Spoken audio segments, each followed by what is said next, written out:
with GT3 traffic getting through as well. Chris van der Drift making his way up on the inside, having taken over from Li Chao in the 808 Porsche. Aidan Reid got into the back of Florian Strauss, trying to prise open the door. Nissan keeping Porsche at bay. Eventually, Aidan Reid did make his move, but he had to use the grass to do it. Florian Strauss investigated for that move, but it mattered not in the long run because Aidan Reid went past, although as the stint wore on, the Porsche rather fell back into 5th place. Chris van der Drift was on his toes. He was up into 15th by the end as the fight between Aidan Reid and Marco Mappelli took up attention. The Lamborghini going through onto the last lap of the race, though. Nick Foster had a commanding advantage, and the winner of this 9th round of Blancpain GT Series Asia by 13.5 seconds. A first win for Nick Foster and John O'Lester, a first win for Hub Auto Corsa, first win of the year for Ferrari. And Nick Foster and John O'Lester, the winners here in Shanghai.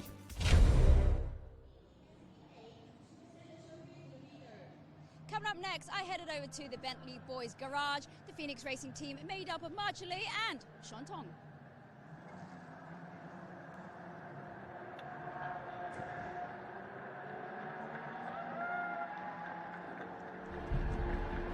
Okay. The RF walkie-talkie. We started from the beginning that we had this idea, and Bentley was looking for the Asia teams, and we talked, and then finally success that we bring the Bentley to Asia. So this is the first race. It's in the middle of season for Blancpain, which is quite difficult and challenging in the moment because we still have some issue, like just we still have to run in and a lot of things that we had to learn from the M Sport, as also learning from Bentley. So this will be a good weekend to learn. Great, and Sean, tell us, now with Hong Kong, why are there so many drivers coming out of Hong Kong right now? Well, I'm a young driver from Hong Kong, and actually I think the motorsport history from Hong Kong is actually very long. There's always good drivers from Hong Kong, but the problem is in Hong Kong we don't get a track, or basically the sport itself is really low profile in Hong Kong, which leads to many people thinking like, oh, are there actually any drivers from Hong Kong? But I can say yes, there's a lot of drivers, and it's probably one of the most popular around Asia as well. Well, Mark, you can tell us a little bit more now about the car. We know you had some problem with the brakes and with the dampers. Moving forward, where do you think you guys are going to place? Or that doesn't matter, perhaps, for this weekend? Yes, it's quite tough at the moment. That as you guys know, that me and Sean win the Silver Cup champion last year. But in the qualify was many issue on the brake. Yesterday I have the brake issue. Today we have the damper issue. And then we're going in some more small details of issues. So racing in a very high quality of GT series in Blancpain. So you need to have all your weapons, very sharp. So I think this is the first weekend we handle with the Bentley, and also some delay arrive in time. So I think it's okay. We try to learn it and put it in the pocket, and we use it in the future.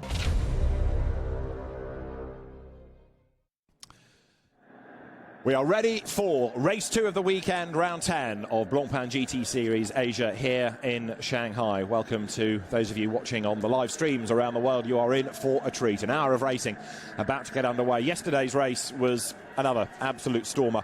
Won in the end by the Hub Auto Corsa Ferrari, a first victory of the season for the Ferrari, the squad operating this car for the New Zealander John O'Lester and Australian Nick Foster, who is now very much in contention in the championship. And another fascinating race is about to be underway, that's for sure. The cars then making their way now to the grid. They've had their installation laps and will then slot into position very shortly.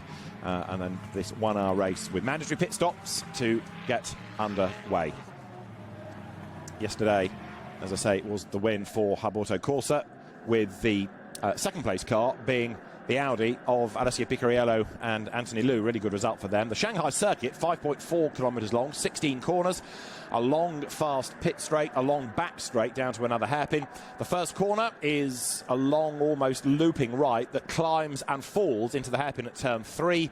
There are some sweeps, some hairpins. There's a little bit of rise and fall, including, in fact, a bit of a rise going into turn 1. As you can see there, the road just starts to rise as you then climb through this section up to turn 2, and then you drop down the hill into the hairpin at turn 3. So there's more elevation change than you might first imagine. AMG Motorsport here in strong numbers to see GT3 and GT4 cars. And it's Reinhold Renger heading GT4, it's Patrick Niederhauser heading GT3, both in Mercedes products.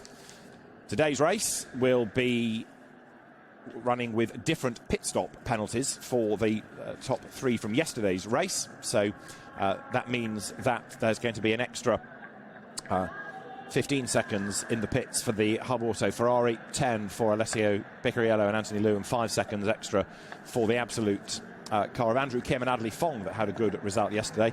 In GT4, going to be 15 seconds for Rick Yoon and Reinhold Renger. It's going to be 10 seconds for Takayuki Kinoshita and Sonako Yukusho, and then 5 seconds for Ringo Chong and Alex Au.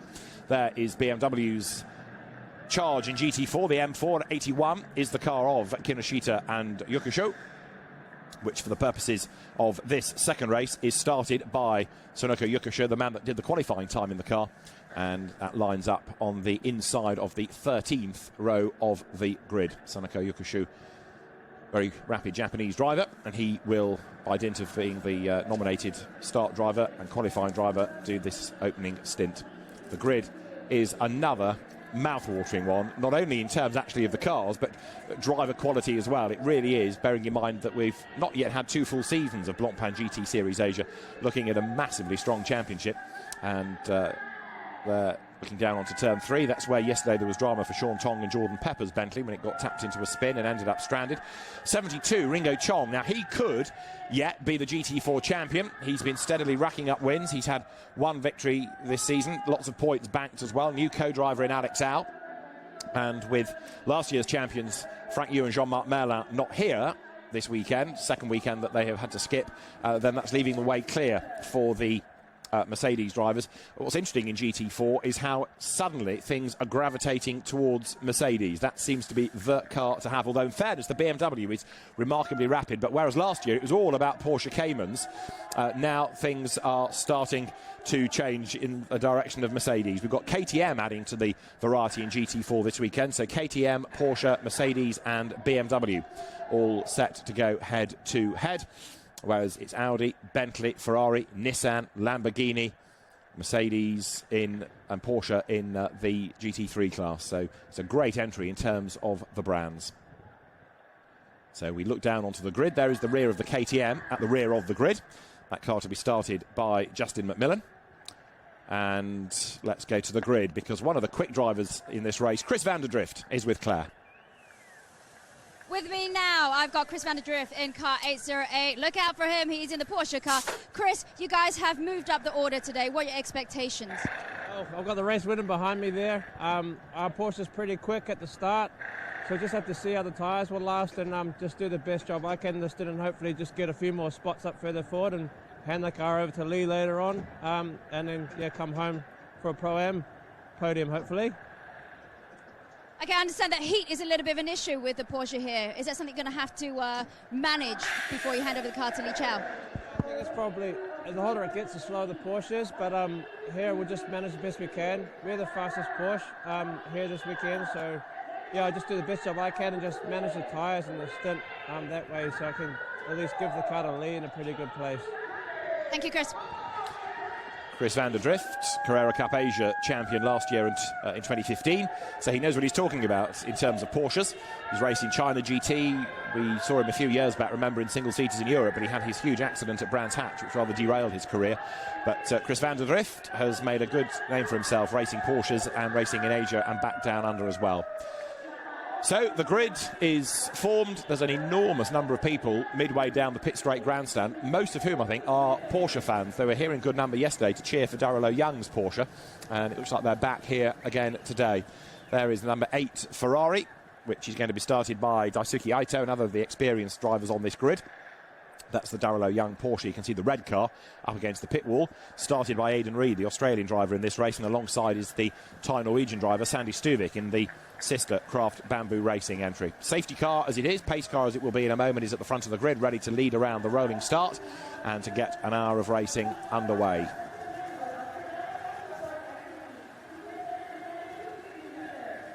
Now let's go back down to the grid. One of the stars of yesterday's race for Lamborghini was Marco Mappelli. He charged up to 4th place. Let's hear from him with Claire. Hi there, with us we've got Mappelli here in the Lamborghini. Tell us about your pace today in the race. Hopefully it will be the quickest. So for sure we are trying to gain some position, because yesterday in qualifying we got traffic and we didn't want to use the second set of new tires. So we have new tires and let's see if we can gain the pace. Thank you very much. Marco Mappelli, very, very quick driver. He proved that yesterday. He's proved that by being a record holder in a road car around the Nordschleife, the Nürburgring 14-mile-long circuit. Started in Formula Renault, has raced in Australian Formula 3, raced in British GT once, raced in Ferrari Challenge, and then just about every GT series going, whether it's been in Europe or in Asia, and even in America as well. So these days, part of the Lamborghini Squadra Corsa family. Have a weekend, have a championship, you'll find Mappelli somewhere. Marco Mappelli then drives 63 with Hiroshi Hamaguchi. The car entered by the FFF racing team by ACM. The sister car is going to be started by Martin Kodrich, and it will line up. You can just see it through the throng of people there on pole position. Now, KCMG have had a decent season, but dramas yesterday for Yuki Taniguchi. The car was damaged. Let's go and hear from him with Claire. Right now we have Taniguchi car 18 for the Nissan NISMO. Taniguchi, you guys had a lot of success in the last race. Really today, strategy-wise, where do you think you're going to place? I think he's going to come back in a good position, and I just keep it. So there's a lot of faith. And what about the setup for you guys today before he hands over Imperatori to you? The setup was not good for me until qualifying. All of a sudden, qualifying, the car was completely good. So I didn't have enough time to get used to it while the qualifying, but now I think I can push. Oh, good luck. See you on the podium. Thank you. Damage early on yesterday put that car out of the race, so we never got to see Alexandra Imperatori, who was a quick driver, and they've had a win. It's only a Pro-Am entry, but they've had a win in Japan in one of the earlier rounds of the championship, so a car to watch, certainly. Just looking down onto the grid, we had a gap yesterday because one car, which was that of Burit Birambakti, had a clutch drama before the race started, and it is on the grid today. So we should now have the full complement of 32 cars, biggest grid for a GT race ever in China. We've even beaten yesterday by one. So very, very encouraging for SRO Motorsports, the driving force behind this championship. Benjamin Franasevici, the championship's series director, is understandably very proud of the hard work that's gone on to put this GT3, GT4 grid together. That's the pole car. Martin Kodrich, the Croatian, will start. Dennis Lind will take over. Now, yesterday that car was on pole position as well. Dennis Lind started, didn't make a great getaway, and then at the first corner got into the back of the Frankie Cheng Audi. Contact between the two, for which Dennis Lind got a drive-through penalty, so they were rather derailed. Even so, they got back up into 7th place. This car is Raffaele Marciello to start. Alexander Matschul will take over. It's on the outside of the front row. Raffaele Marciello, I would be surprised if he didn't lead in his stint, because he's a very, very fast driver indeed. Formula 3 champion, and just a week ago, the Blancpain GT Series Sprint Cup champion he became. That's the car that was tapped into the spin yesterday. Frankie Cheng and Martin Rump. Martin Rump will start, the Estonian. And Martin goes well in the wet, but he's a very quick driver in the dry as well. So he doesn't need his webbed feet to prove how quick he is. He's going to be a driver to look for. Although, interestingly, yesterday, didn't know which Audi team it was that Claire spoke to. They were all sort of shrugging the shoulders a bit and saying, you're not quick enough, need a bit more pace. Is that going to be the same today? Porsche certainly struggling. And as Chris van der Drift said on the grid, as the temperatures go up, the car gets slower. It strangles the pace out of that car. And it's been a warmer day today than yesterday. The sun has burst through. We're racing earlier today than yesterday as well. So very shortly, the cars will be released. 63. Marco Mappelli left to his work. Hiroshi Hamaguchi will take over. And the Pro-Am car, Hiroshi Hamaguchi, the Am, And Marco Mappelli very much a pro. We are set then to go racing here at Shanghai. The grid is cleared. After yesterday, quick word about the championships. We'll come to GT4 in a moment, but Patrick Niederhauser then now is 3 points ahead of Kodrich and Lind, and they are one ahead of Nick Foster. So it's 113 for Niederhauser, 110 for Kodrich and Lind, 109 for Foster, who was the real gain yesterday in the Pro-Am competition. Yuki Taniguchi is ahead. He has the same number of points as Hiroshi Hamaguchi and Marco Mappelli, however, so it's a tie between the 18 and 63, the 18 Nissan and 63 Lamborghini, whereas the Silver Cup, Nick Foster leads there by 7 points from Kodrich and Lind. The AMS, that has been dominated all season as the green flag is waved by the combination of Naota Takeda and co-driver Takuya Shirosaka, and they are on the verge of winning that in this race. As long as 45 finishes, then the Audi combination will take the championship in the AM Cup. And then as far as GT4 is concerned, it's Reinhold Renger, clear but still vulnerable from Ringo Chong. To quickly look at the grid, Martin Kodrich starts on row 1 with Raffaele Marciello alongside, ahead of Martin Rumpenang, Alexander Imperatori. Marco Mappelli and Tim Slade share row 3, ahead of Alessio Picariello and Chris van der Drift on the 4th row. Nico Bastian starts 999 alongside yesterday's winner Nick Foster on the 5th row. Then it's Florian Strauss, who dropped back in yesterday's race in the Nissan, and Adelie Fong lines up alongside. Aidan Reid is on the 7th row with the sister car of Sandy Stuvik alongside, ahead of the Indigo Racing Mercedes of Roelof Breins and Daisuke Aito's ARN Racing Ferrari, lining up 16th on the grid. 17th, Aditya Patel, and 18th on the grid is the Anstone Racing Mercedes of Naoki Yokomitsu. Then the team car, David Chen, starting 66 for Anstone, and alongside him is the quicker of the two Bentleys, number 6, the car that we lost early in yesterday's race, but Jordan Pepper behind the wheel for this first stint. Ben Porter is 21st on the grid in the AMAC Motorsport Lamborghini of Andrew McPherson alongside Alex Young's Bentley, ahead of Takuya Shirosaka and then Burit Bironbakti, those two Audis on the 12th row. Then you get to GT4, where Sonako Yukosho is on the class pole alongside Reinhold Renger. Alex Au is behind, starting in 72 Mercedes alongside Ken Arata's BMW. Then it is Porsche. Tony Fong is 29th on the grid alongside the drifter James Tang.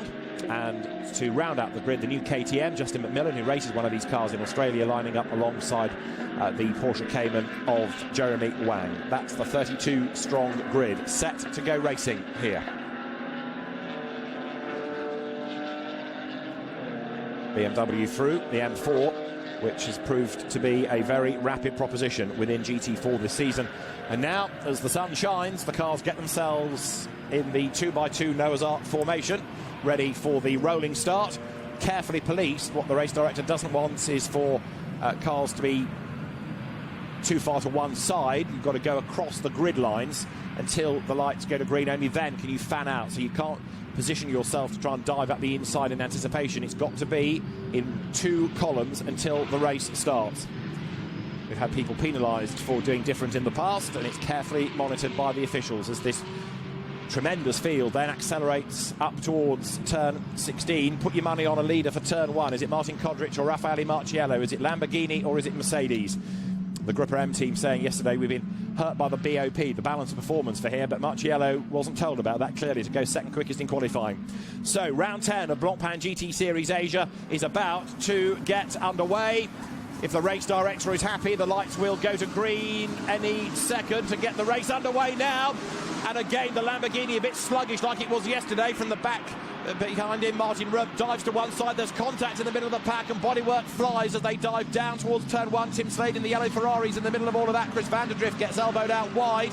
They've all made it through, except there's an Audi with a puncture. There's an Audi with a puncture going wide at turn 1. We'll try and pick it up in a moment. Marciello leads the way. But just like yesterday, the pole-sitting Lamborghini was not that quick out of the blocks.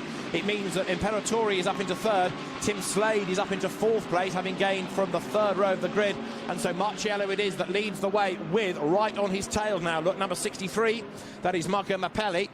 So the 2 Italian drivers, 1st and 2nd, as they turn out of turn 6. Van der Drift goes wide. but all of the commotion off the start meant that there was contact in the pack. Bodywork flew, and there's one of the Audis with a punctured tyre. We'll try and deduce which in a moment as the two leaders come into view then with Marciello ahead. Second, it is then the Lamborghini in the hands of Marco Mappelli, and it means that Martin Kodrich has dropped way back into 5th place, the pole position driver. Through they turn with Alexandre Imperatori in 3rd place in the Nissan. 4th is Tim Slade. 5th it is the pole car, and that is Alessio Picariello with the puncture. That was the car identified at the start. He's limping it back, but 2nd yesterday and Pro-Am winners in trouble today. Anthony Liu will be very disgruntled indeed, and so will the reigning Audi R8 LMS Cup champion in this region, Alessio Picariello. Marciello leads the way. In the background, Nico Bastian, and the sister car gets up on the inside, and there, 86 Audi delayed as well. That's Aditya Patel, and he's got a puncture and damage look, so it's on the right-hand side of his car, it's on the left of the Absolute car, and that's more than a puncture, that's damaged suspension, isn't it? So Aditya Patel's race, I think, is run. Runners-up in the championship last year, him and Mitch Gill, but it's been a really disappointing season this year for the Australian-Indian partnership. End of lap 1, Marciello leads across the timing line. Through he comes now. In 2nd place through, it is going to be Marco Mappelli, and still weaving, interestingly, Alexandre Imperatori. Now, for a little bit of the first lap, you could think that was to warm up the tyres still, but he's still at it, even though the race is now, what, 2 minutes in, so that might not be terribly impressive to the race officials. Imperatori is 3rd ahead of Tim Slade in 4th. 5th is Nico Bastian. 6th is Martin Kodrich from pole ahead of Martin Rump 7th. Florian Strauss is 8th. Aidan Reed is 9th, and Chris van der Drift is in 10th place. And into the pit lane has come one of the two Bentleys. Alex Young in the champion spark plugs backed Bentley down the pit road. So I'm afraid to say the Phoenix squad still seemingly with teething troubles. The car was 21st yesterday, even though it had an electrical gremlin that stopped it leaving the pit lane. And there it is, down the pit lane comes Alex Young. So the decision to move away from Audi to Bentley, in a sense you say, okay, right off the season and test for next year, but it's been a difficult weekend. There, limping along, is 86 Aditya Patel. Alessio Picariello is into the pit lane as well, so 3 cars in strife, and we've only done a lap and a half. Marciello the leader. There is Ringo Chong, who is at the moment 6th in GT4, and that car's got damaged. Smoke coming out of the front right of that. Is that tyre against bodywork, or is it more sinister? I think it's tyre against bodywork, but Ringo Chong here, I fear, is bound for the pit lane. He's coming under attack from the Tony Fong Porsche behind him, and that's going to go through, is it? In the pseudo martini colours up the inside of the iRace.win Mercedes. Yep, place gained by the Cayman. So drama from the very start, and Raffaele Marciello is the race leader as he comes down towards turn 14, still being chased hard by Marco Mappelli. Then 3rd, Alexandre Imperatori, and in 4th, it should be Tim Slade, who was in the gravel in his qualifying session yesterday. 5th, Nico Bastian, the white flag meaning very slow-moving car up the road ahead, but Aditya Patel will go for the pit lane anyway to get out of the way of the leaders, and through they come. Marciello, the Blancpain Sprint champion, leading the way in the Gripper M Mercedes. The Silver Dream racer leads across the line ahead of Marco Mappelli 2nd. 3rd is Alexandre Imperatori. Replay of the start, and again, look at the pole car, just does not pick up and go. From behind it, out jinks Martin Rump. Then he gets a little bit stuck, and in the middle, there was a squeeze that did for Picariello's tyre, but where did Aditya Patel get involved? Because that car was further back in the grid. Maybe there was another bit of contact as they went around turns 1 and 2, but either way, Aditya Patel, there he is, into the pit lane. Aditya Patel, suspension damage, and I fear that might be a retirement. The car's been limping its way, very literally limping its way, into the pit road.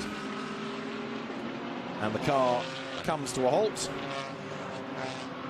The WRT engineers that operate the car with OD Racing, the Belgian squad, will have a look at this, but I fear deliver the bad news. And there is 72 into the pit lane as well, so the Audi is going no further, and Alex Au and Ringo Chong's car comes down the pit lane. Alex Au doing the opening stint, and this is bad news for Ringo Chong because he's fighting for GT4 honours in the championship.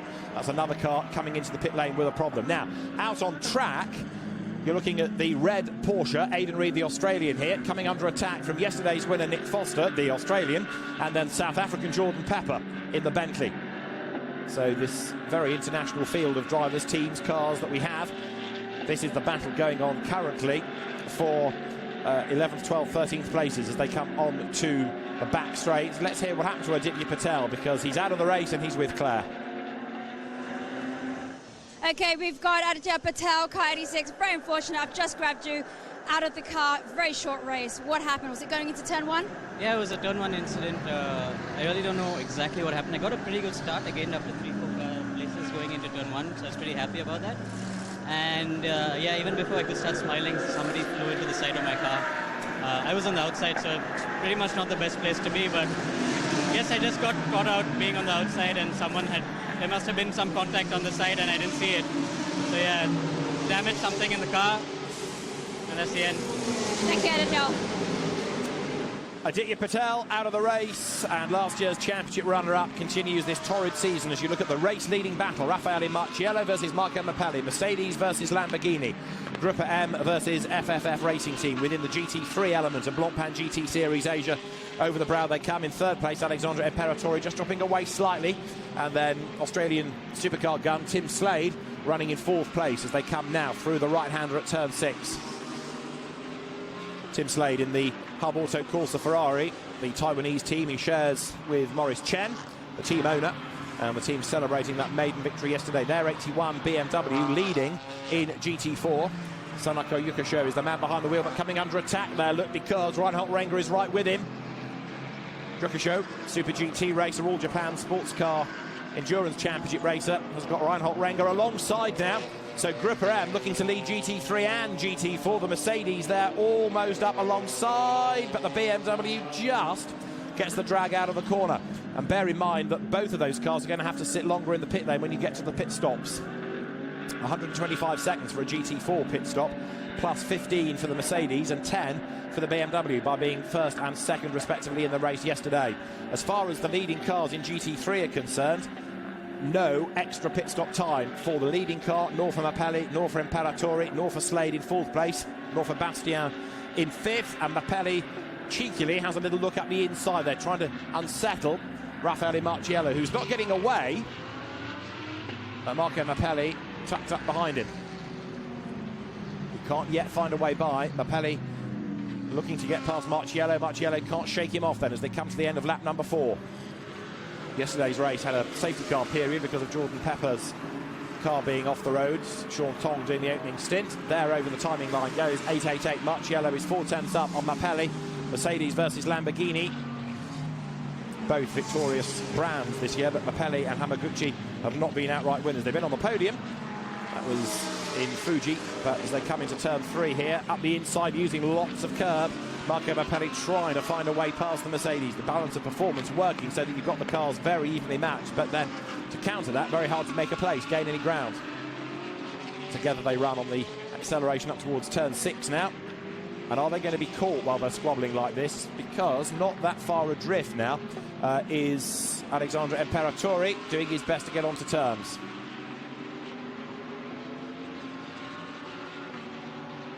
The race start, perhaps rather worryingly, is under investigation. The race start is being looked at. So maybe it is a legacy of people having damage, and why was that caused? But the officials are going to have a look at it. We'll see whether there's more to the story. We've done the first 10 minutes of the race. Remember, pit stops are mandatory parts of this between 25 and 35 minutes. As towards this comes 888. Marciello ahead of Mappelli by 0.4 of a second. And last time around, Alexandre Imperatori not that far behind either. He's not quite on the same pace, being conscious of where Tim Slade's Ferrari is behind him, but not for the want of trying. The Swiss driver doing his level best to get onto terms now with the top 2. The Pro-Am KCMG Nissan. Yukinori Taniguchi, the man behind Yuki's, which is a video game development company. He will do the second stint. Imperatori doing the opener, and there to the inside line. Marco Mappelli has a look up the inside, can't do it. Down through turn 14 they come.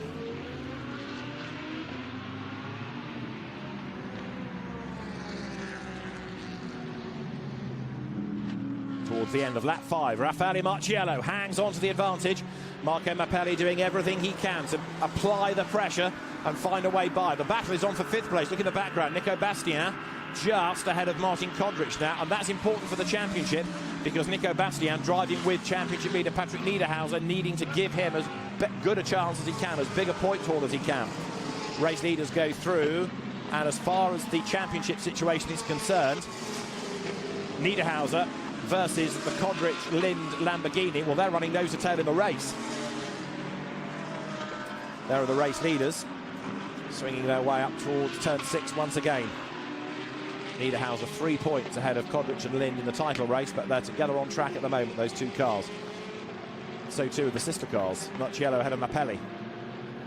They're in GT4. Battle is still on. BMW versus Mercedes to the inside line.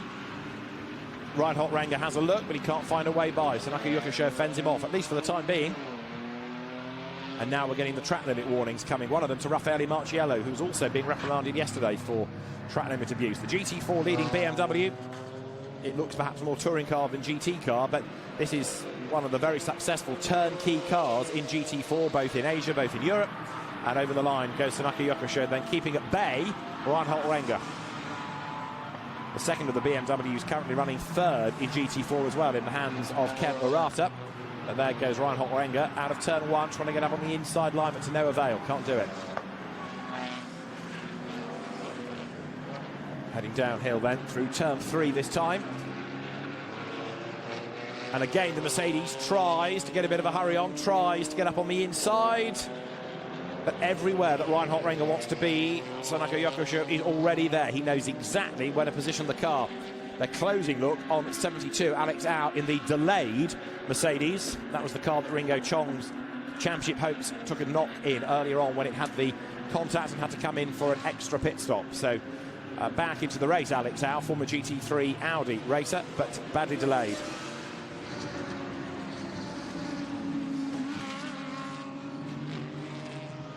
Over the timing line goes number 3. That's Martin Rump, who is now ahead of Martin Kodrich. So that is good for the championship. Well, in a sense it is. The trouble is that behind both of them is Nico Bastien now. So he's actually dropped back 2 places. Rump is the man that's gained. Kodrich has actually stayed where he is. And so Nico Bastien has lost 2 places.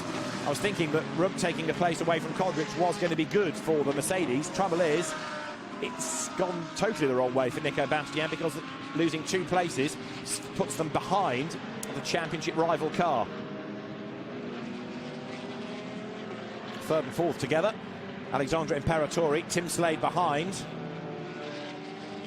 And so where is Nico Bastien? I think he's going to lose another place if we're not careful here.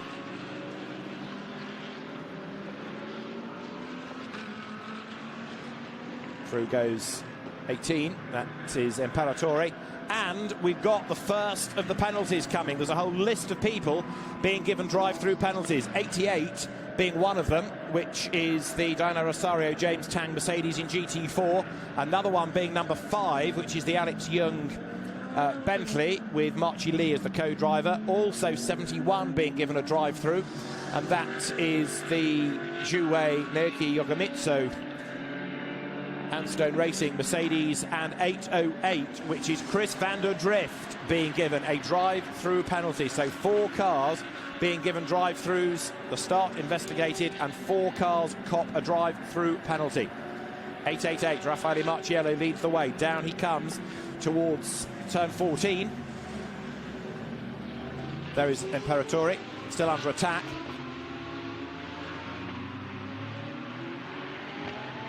So there is Imperatori in 3rd place. Tim Slade crawling all over the back of the Nissan now. So the rather more aero benefiting Ferrari up behind the grunt of the Nissan. It's rather more of a brick shape, but it's got lots of grunt, that car. Over the line they go. And over the timing line goes the Nissan, then the Ferrari behind, the gap being 0.4 of a second.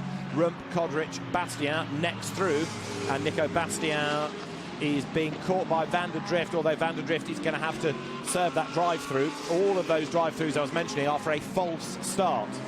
So it's not for driving standards, not for contact, not for track limits, but for a false start. Here are the leaders. Marciello was 0.6 up on Mappelli at the start of the lap. And turning out of turn 6 then, this is lap 8 in this 1 hour Blancpain GT Series Asia race. The two of them still tied together as they come through the sweep here of turn 7. Through the left, then you go right, and then you stand on the brakes down towards turn 9. It's a nice flowing section. Short straight connects the two corners of 9 and 10. And Raffaele Marciello will give way to Alexander Matschel, experienced German driver, regular Blancpain racer in Europe. Mapelli to Hiroshi Hamaguchi. This is the GT4 battle still raging on.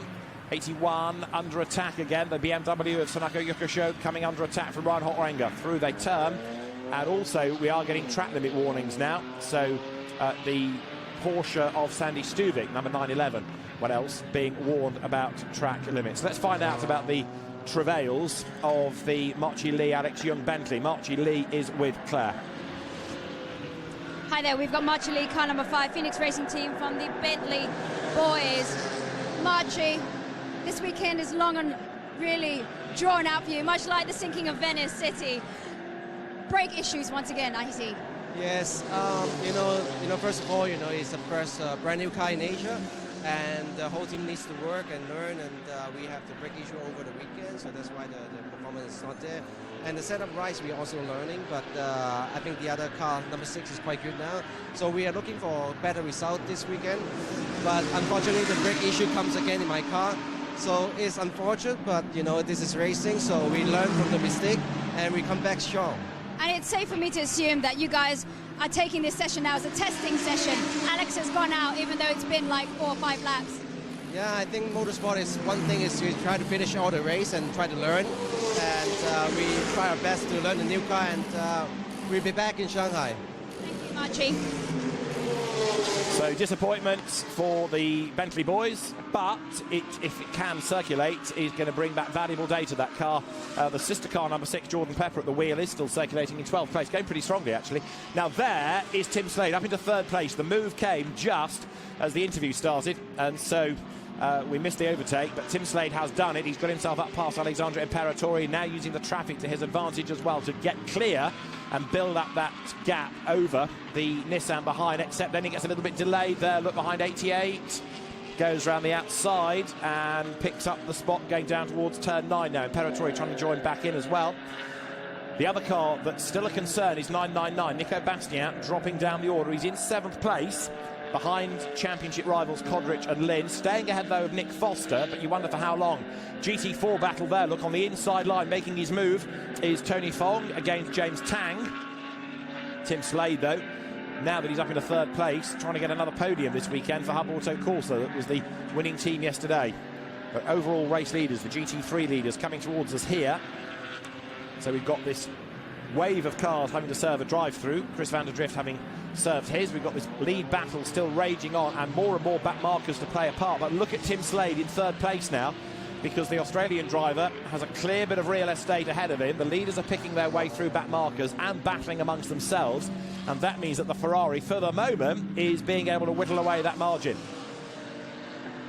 Up the curve, over the timing line they come now. Number 6, Bentley. That's Jordan Pepper. He's got Daisuke Aito tucked up behind him, but Jordan Pepper, Sirocco champion in Europe. Very, very quick in Volkswagens in the South African domestic championship. He's raced Audis in Germany, as well as in Blancpain before coming to the Bentley squad for this year. There is 999, the championship leader's car, Patrick Niederhauser's car. And where is he in relation to Nick Foster? He's ahead on the track, but only by 3 seconds. So Nico Bastien needs to keep the car in the mix for his co-driver, who's got a championship to try to win here. Daisuke Aito in number 8 Ferrari goes through turn 1, closing up onto the tail of Jordan Pepper here. Daisuke Aito, experienced single-seater and sports car racer, 3rd in the Macau Grand Prix way back in 1999, raced at Le Mans for Dome 10 years ago. Number 66 goes through, which is the Anstone Racing Mercedes. David Chen at the wheel of the car. And Chris van der Drift has a big slide going into turn 2 there. 808 in a bit of a state as it went through the long right-hander, but Chris van der Drift, living up to his name, gets away with that, powers on, but of course he's dropped back into 18th place after serving that drive-through. Back into the pit lane has just come Alex Young, I'm afraid, so the troubles continue for number 5 Bentley. So up front, Mapelli chases Marchiello. Van der Drift tries to make good after his penalty. He's down, in fact, into 19th place now. And as the race is currently on lap number 10, the fastest lap, Raffaele Marchiello. There's the GT4 battle, where this very wide BMW is maintaining honours. Sanako Yukasho keeps Reinhold Renger at bay, and look behind them, there are the overall race leaders. Triple eight is Raffaele Marchiello. Behind him is Marco Mapelli, diving down hard on the brakes.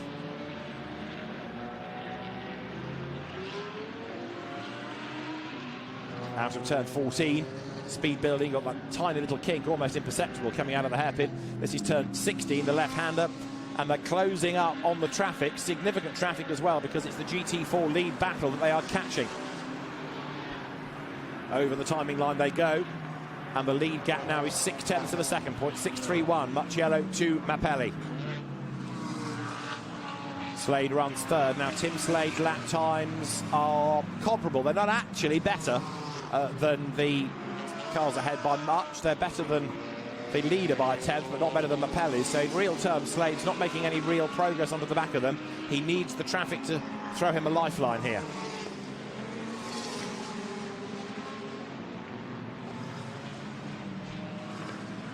Yukasho with Renger right up behind him. The GT4 fight as intense as ever.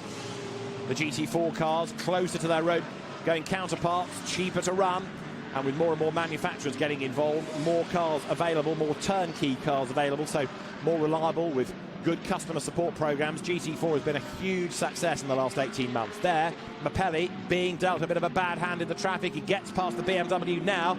Reinhold Renger having compromised his own battle for a lap there by dropping away. He'll pick up the pace once again here, but he's fallen back a little bit in order to let the quicker cars go through. So they blast now along this straight down towards turn 11. More battles are raging on, including there the Ben Porter, Andrew McPherson driven Lamborghini. And what about the recovering Alessio Picariello? That car 31st, a long way back. 45, the champions-elect in the AM category. That car just has to finish, and it's leading its class anyway. Full complement of points today, unlike yesterday, where there were only 2 starters in the class with the demise of Biron Bachti's Audi pre-race. Tim Slade now works his way through the traffic down towards turn 14. Does he get past the BM? No, he doesn't. He does get past the Mercedes, but the BMW fends him off. The frustration for a driver is, I've got to take a line sooner or later, and that meant the Ferrari was compromised that time. Over the line comes Tim Slade, still pushing. The sister car has just been warned about track limit abuse as well, but Slade's being a good boy, and no such problems. He's now 5.4 seconds back, and on that lap was fractionally quicker than Marco Mapelli. So the gap second to third down slightly. The Hub Auto car, though, having a good first stint with Tim Slade at the wheel. Then the interest will be what happens when Maurice Chen, less experienced, takes over in the second stint. The leaders come through. The gap 11/10 of a second. It's just gone out a little bit in the traffic on that last lap through.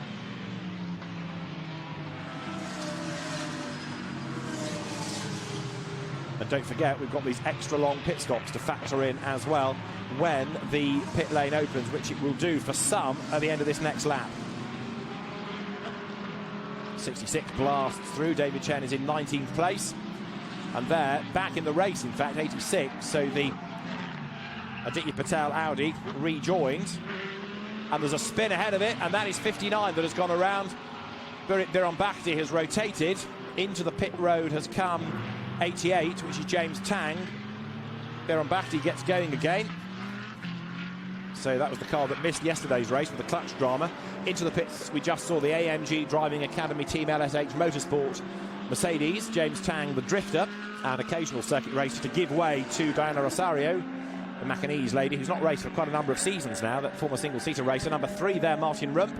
Pit window is open. That's the Audi in 5th place. So it's Marchiello, Mapelli, Slade, Imperatori, Rump, Kodrich, Bastian, Foster, Strauss, Reed, the top 10. Is this battle going to change on the road or on the pit stops? Let's see, as through turn 14 now comes Triple H, Raffaele Marchiello.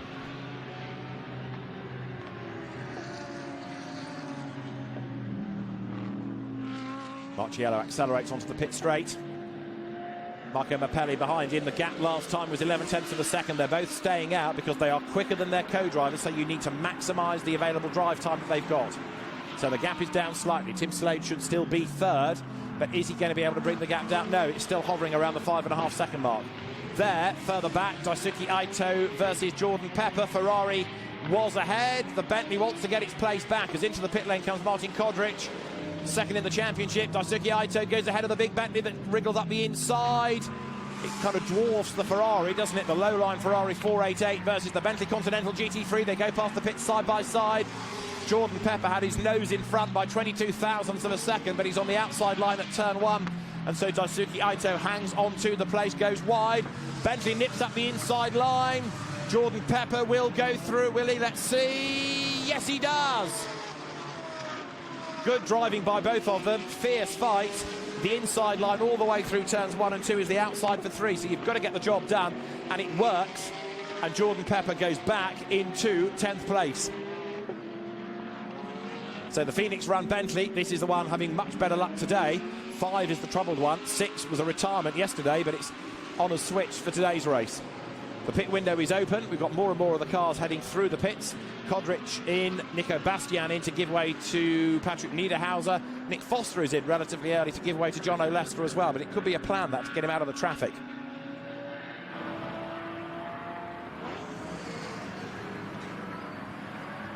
So we are on lap 13 and Raffaele Marciello leads the way as we approach half distance now. There are the race leaders. They have been close race long. On some laps, Mappelli has dropped back, maybe just to get some clear air and give the tyres a breather. On other laps, he's been able to hustle right onto the tail of the 888 Gruppa M Racing Run Mercedes. And on this lap, the gap has widened. Will either of them come in? The answer is going to be no for Marciello and no, I suspect, for Mappelli. The most laps they can do, the better, because it helps their slightly slower co-drivers. 27 is in for Nick Foster to give way to John O'Lester. Australia gives way to New Zealand, therefore. 991 is Aidan Reid, another of the Aussies on the grid, ahead of the South African Jordan Pepper. In the background, look, there's 97, which is the Dutchman, Roelof Bruins, closing up on the inside. Alex Auer gives the car to Ringo Chong, 72 Mercedes. That's the GT4 Mercedes. So the mandatory pit stop being served.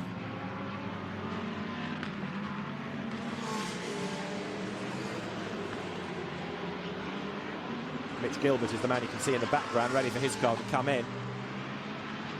So through turns the Bentley, Jordan Pepper, gaining ground all the time. Back into the race goes one of the BMWs there, just rejoining. And in is 66. So David Chen, who's been pretty spectacular so far in his stint, will give the car to Max Weiser, who's the more experienced of the two. But David Chen has had a pretty good run anyway, with limited experience from China GT. David Chen Waian comes in, and the Anstone Racing team go through the mandatory stop. That's Aditya Patel to give way to Mitch Gilbert in this very badly delayed car. So they did repair the damage from earlier on, but into the car will get Mitch Gilbert. Really frustrating, really hard for a driver to dig deep and maintain any motivation now when you know you've got no chance of a good result. New tyres go on. Some teams yesterday electing not to do a tyre change and keep a fresher set for today, one of which was the FFF Racing Team squad. Marco Mappelli's car on good rubber, but there ahead still is Raffaele Marciello. He's looking for another race win, perhaps another title by the end of the year. I think, to be fair, that's out of the hunt because he's not done every round, but more race wins, very much achievable. 2 more races to run in the championship after this weekend. In 3 weeks' time, we go to Ningbo. Over the line there, look, is 991. That's Aidan Reid, still running in the top 10. As into the pit lane comes Martin Rump to give way to Frankie Cheng, who was tapped into a spin at the first corner of yesterday's race.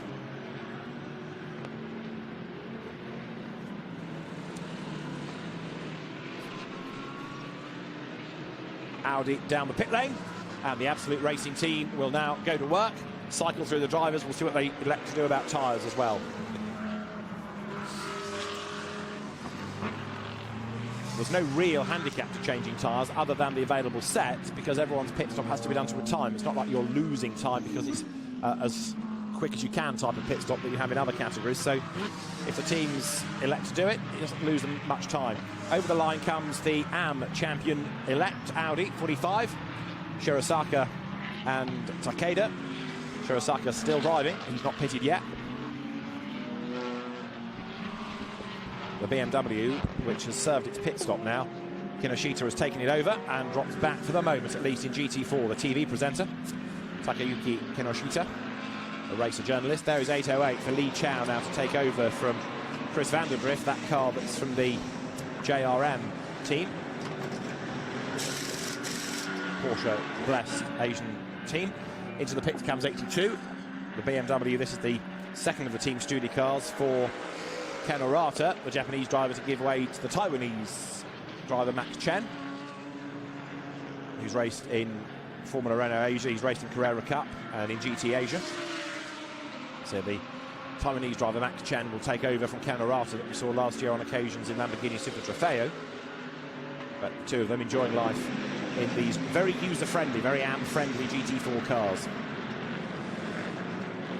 So the BMW in its works colours goes through the pit stop. Jordan Pepper is still under attack from Daisuke Aito.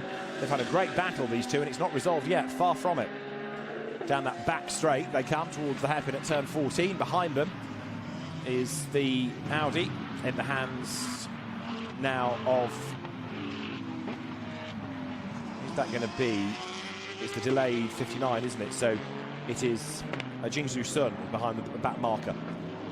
Jono Lester, 19th now in 27, the winning car of yesterday. Into the pit lane comes Alexandre Imperatori, who had a good solid stint running in the top 4, but just started to lose pace a little bit, and now video game development company boss Yuki Taniguchi will take over.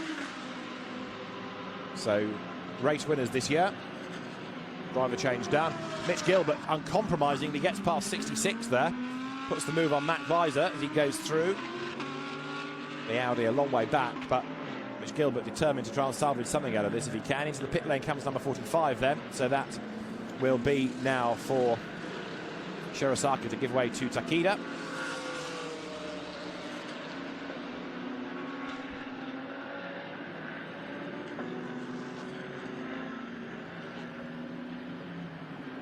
Alex Young's Bentley just going through the shot that we showed with Mark Gilly. Number 17 GT4 Porsche, that's 4th in class at the moment. Kyo Chang at the wheel of it, 81. Kinoshita getting himself back into the mix. So the All Japan GT, Japanese touring car, Japanese Formula 3 regular, creeping back into the mix within GT4. That'll all unravel after the pit stops. Now, what about Chris Vanderdrift? Because he has had a bit of a difficult first stint, not helped by a penalty. Let's find out more from Claire. Chris Vanderdrift, car 808 for Porsche. Chris, I've got to say, quite an unfortunate in, but never say never.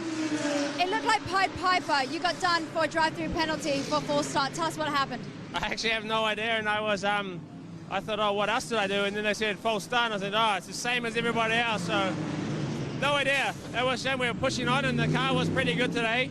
Yeah, so just a real shame that I couldn't give the car to lead more further up the field. I saw quite a few times that you were pushed out to the grass. Yeah, I was pushing hard and just trying to make the car places back. The car was good. As soon as I could pass, I could take off and try for the next one. So, yeah, it's just a real shame, really. We noticed as well that your rear end seemed to be going just a little bit. Yeah, it turns into a bit of a drift machine, especially when you're following the other cars. As soon as I'm clear, it's really good. So it just heats the tyres up a lot, and it's extra hard to follow because you don't have the same downforce. So as soon as you're clear, it cleans up. But, yeah. Okay. Thank you.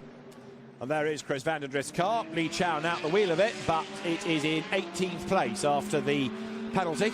And well, loose rear ends being referred to, all to do with the downforce that changes if you get into the draft of another car. Now, the pit window was closed, so everybody now has served their mandatory stops. I'll go through the order as soon as we get the next lap completed, because there are still 1 or 2 cars cycling through the stops. There they are, including the leader. So Raffaele Marciello was in before the window closed. That's fine, and we'll rejoin in a moment. The car in the hands of Alexander Matchell for the second stint. So right at pit out, which is the ideal place to be, because really you just accelerate. You don't have to worry about being on the speed limit once you're into the car, you just blast away.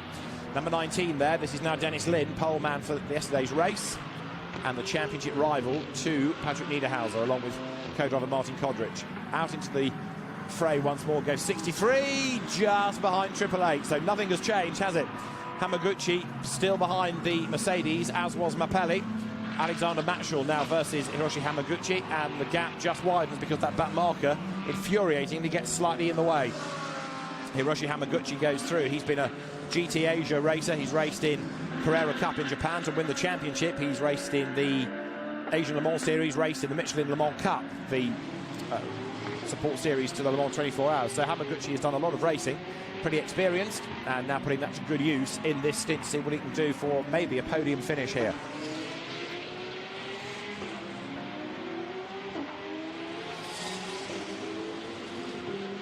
Regular in GT cars is Hamaguchi, as you see. Mitch Gilbert, another of the ex-single-seater drivers. Now, a man to watch, unquestionably, Dennis Lin. He's just done the fastest lap of the race, fresh into the car, and Dennis Lin quicker than anybody has been, even Raffaele Marciello in the first stint. Now, I'll grant you, the car is a lot lighter now.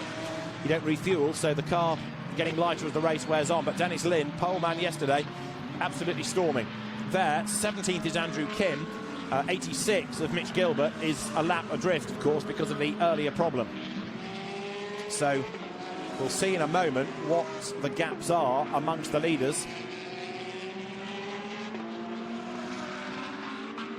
Number 7, Andrew Kim, third yesterday, and Mitch Gilbert trying to unlap himself here. He's got really no option. Any car he finds, he's just going to try and overtake. But 31st is the red and blue Audi there at the back of the pack.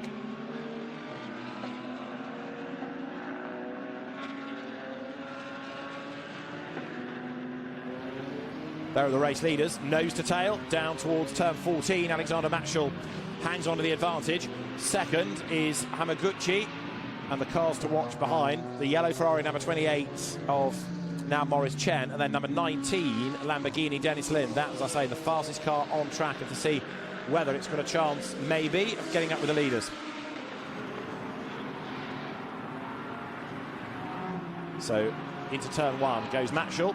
And he's 7/10 ahead of Hamaguchi. And we've just had the change for third place going over the line. Dennis Lin alongside Maurice Chen. They go down towards turn 1. And we'll see whether or not the Ferrari has lost its place to number 19 Lamborghini. It had over the timing line. So car 63, Hamaguchi. They're being caught, though, the leaders, by Dennis Lin. If he can sort out the Ferrari, not waste any time, he'll be able to get up, I think, with the top 2 here.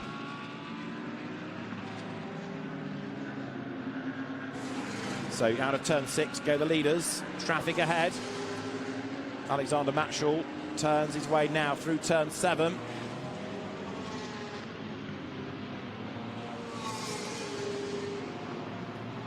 Dennis Lin's last lap at 2 minutes 8 because he was busy battling. There is Hiroshi Hamaguchi, who's starting to drop away a little bit now from Matschel and in danger of being caught.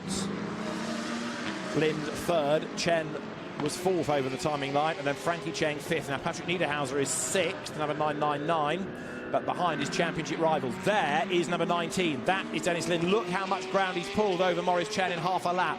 So Dennis Lin, then number 19, significantly ahead of the championship rivals. 999 Patrick Niederhauser and 27 Nick Foster. That car now being driven by John O'Lester. So things are looking good for Dennis Lin. Good place and good pace.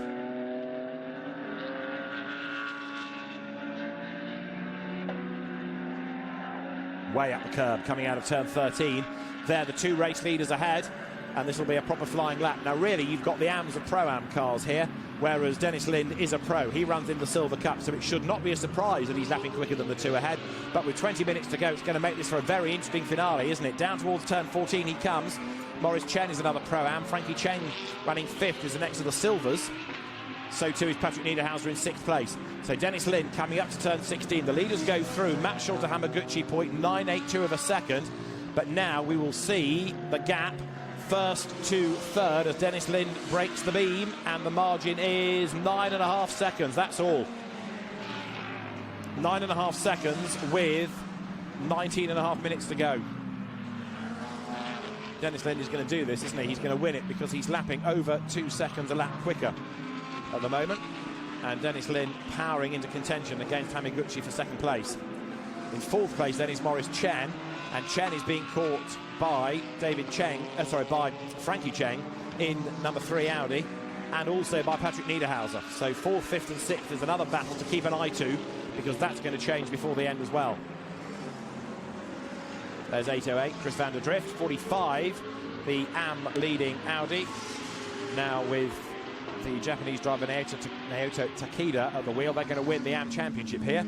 And 808 running in 15th place with Li Chao behind the wheel.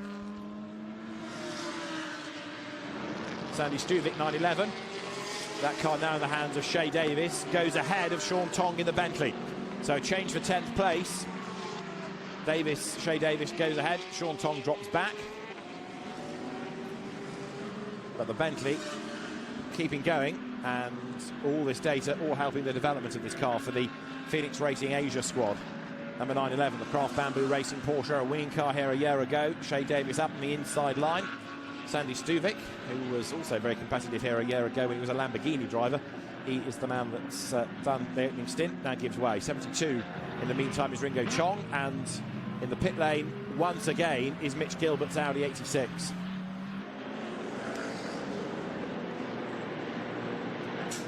So that car's problems persist. It's 31st anyway, but I think really it's a forlorn hope. There's nothing to be gained out of this anymore, sadly.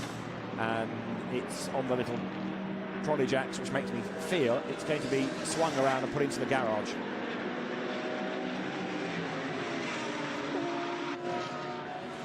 So here are the race leaders. Alexander Matschel still ahead of Hamaguchi, and 9.5 seconds to Dennis Lind is now down to 7.9. So Dennis Lind going the right way about it, over a second a lap, and he will get there before the end. In GT4, it's a BMW 1-2. It's 81 ahead of 82.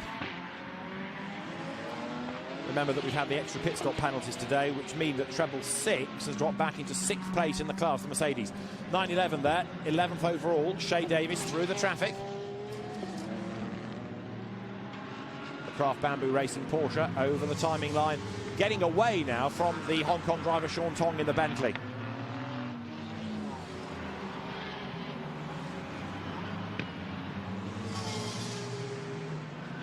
Up front, though, Alexander Matschel, who's had a win this year, is under intense pressure.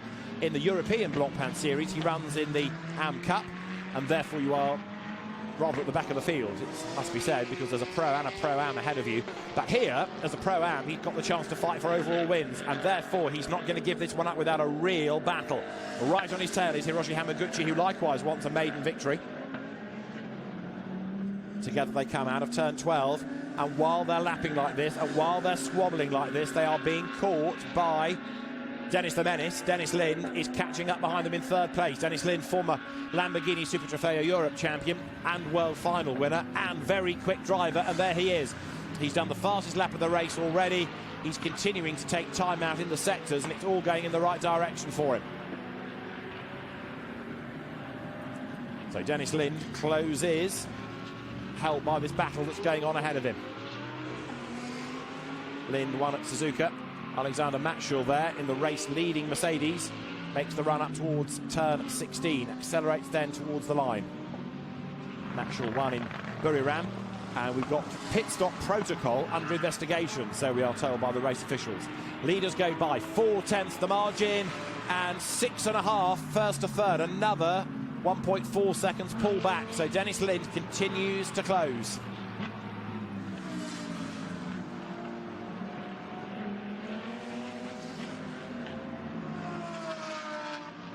There is the 3rd place Lamborghini. Dennis Lind closing. We've had a change for 4th as well. Frankie Cheng in number 3 Audi ahead of the Maurice Chen Ferrari, and Patrick Niederhauser is about to do that as well. So number 999 Mercedes set to gain a place, all of which is important for Niederhauser for the championship. Now there, look, you've got the Mercedes of Raffaele Marciello, still under attack. It's driven by Alexander Matschel, still under attack from the Marco Mappelli Lamborghini, now in the hands of Hiroshi Hamaguchi. 45 is the AM leading Mercedes, and drama in GT4 for 666, because that is Rick Yoon in the pit lane, winners yesterday, but Rick Yoon and Reinhold Renger have got a problem.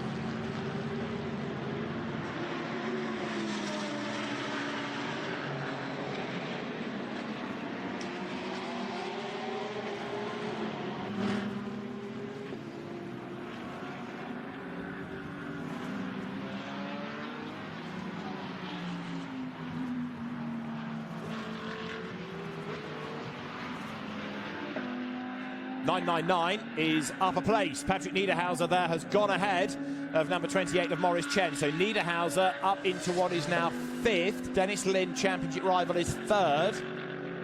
And the race leaders still together and still being caught.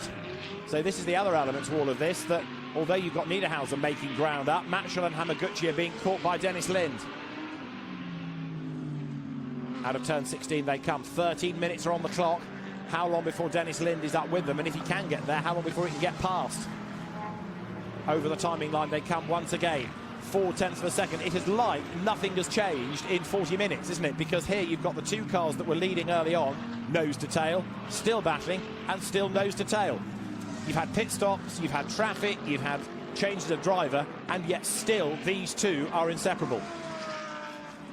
The difference now is that they are being caught hand over fist by Dennis Lind behind them.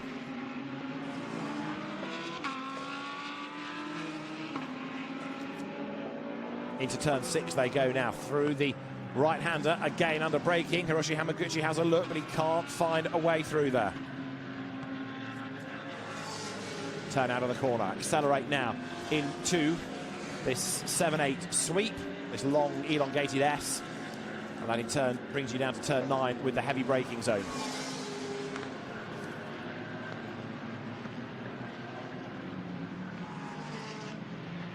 Now, right now, with Niederhauser running 5th and Dennis Lind running 3rd, Dennis Lind would outscore them by 5 points and go to the lead of the championship as Hamaguchi runs out wide, bounces all over the curb. So at the moment, with 2 races to go after this, the advantage is swinging towards Dennis Lind and Martin Kodrich. Out of turn 12. This lap, Matchell's got more of an advantage in the Mercedes in the race. There, 51 is Andy Mack. Andrew McPherson coming down towards turn 16. Ahead look of Marchie Lee in the champion Bentley. The Phoenix Run car heading into the braking zone. Next up is the race leading battle with, again, Hamaguchi trying to claw back the lost time against Alexander Matchell. Brake hard for turn 16. Turn through the corner now to the power again. They sprint their way up towards turn 16.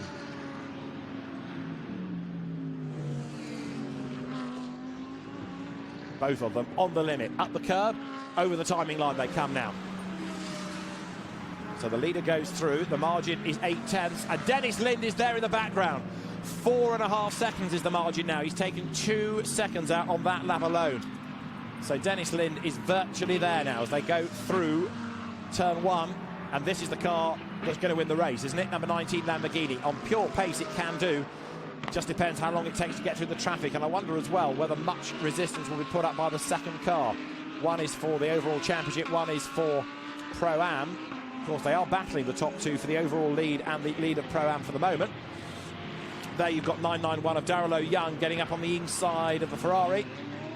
That puts it ahead then. So the Ferrari number 8 now with Hiroaki Nagai behind the wheel loses a place, and that is 13th that Darrell O'Young becomes. The red Porsche goes through and the Ferrari slips back behind. Over the line they go then.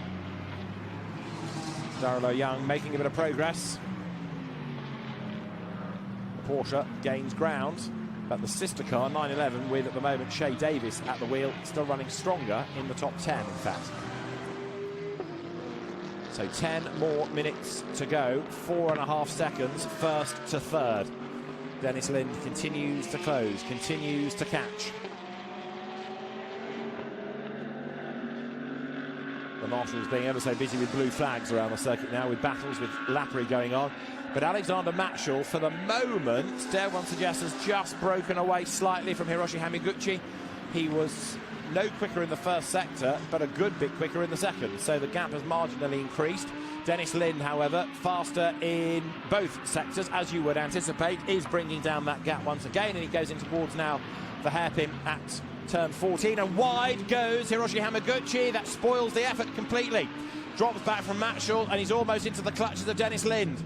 The leader comes into turn 16. Alexander Matchell, then it is going to be, that leads the way. He comes up towards the timing line, but Dennis Lind is going to put a move shortly onto Hamaguchi. Matchell goes through. Hamaguchi is second, third is Lind. First to third is now 3.2 seconds. And Dennis Lind is inching up onto the back of his teammate now, ready to make that move.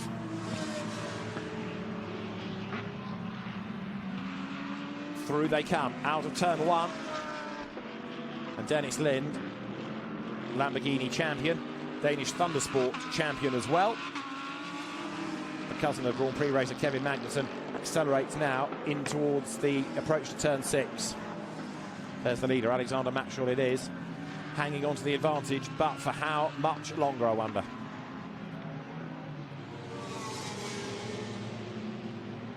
Matchell, Hamaguchi and Lind is the top 3. Mercedes, Lamborghini. In fourth place is the best Audi, Frankie Cheng ahead of the next of the Mercedes of Patrick Niederhauser, and then the Ferrari of Maurice Chen ahead of the Nissan of Eduardo Liberati, Nissan of Yuki Taniguchi, Ferrari Jono Lester. So this 9th place car, Lester and Foster, not having anything like the same pace as yesterday, nor the same result, delayed of course with the extra long pit stop. And then 10th is the Porsche of Shea Davis. There are the 3 leaders then, almost together now. 8 minutes to go. Alexander Matchell leads the way. Hiroshi Hamaguchi second, and third is Dennis Lind. And the gaps continue to come down.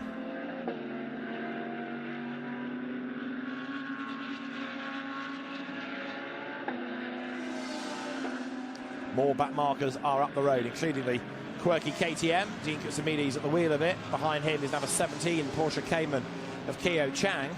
Last year, Cayman's, apart from one weekend in Japan when McLaren rocked up, rather dominated GT4, but now it's all rather different because the Mercedes seems to be the car to beat. Either that or a BMW M4 you will want your hands on. Interestingly, the team manager of the number 5 Bentley being summoned to race control immediately. So that's the Alex Young Marchi Lee car. Still shown as Alex Young driving. It should be Marchi Lee behind the wheel. But maybe that's the offence they've committed, not getting the driver ID in the right place. The leaders come through. 7 minutes to go, and 1.9 seconds covers the top 3. 9.5, 7.9, 6.5, 4.5, 3.2, 1.9. That gap has been dropping. This lap, it's Dennis Lind that gets stuck behind a slower car. Ooh, and very nearly contact on the inside there. Dennis Lind commits to the inside. He's gone through, but hopefully they didn't rub because that could do a tyre on the Lamborghini. So Dennis Lind throwing caution to the wind there because he's trying to hustle on and not lose any time. Goes through in pursuit of the leaders. In 7th there, the yellow Ferrari now. Maurice Chen has dropped back behind Eduardo Liberati. Jono Lester is about to make a move against Taniguchi as well, trying to get as many points for co-driver Nick Foster as he can.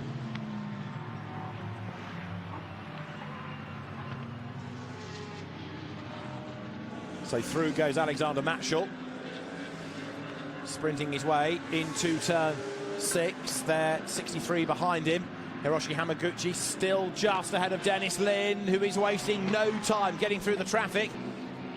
But now, although he's on the tail, we are running out of laps, running out of minutes in this race. Hamaguchi still second. He's brought back the time lost against Matchell, so he's closing again. But Dennis Lind is about to arrive on his tail.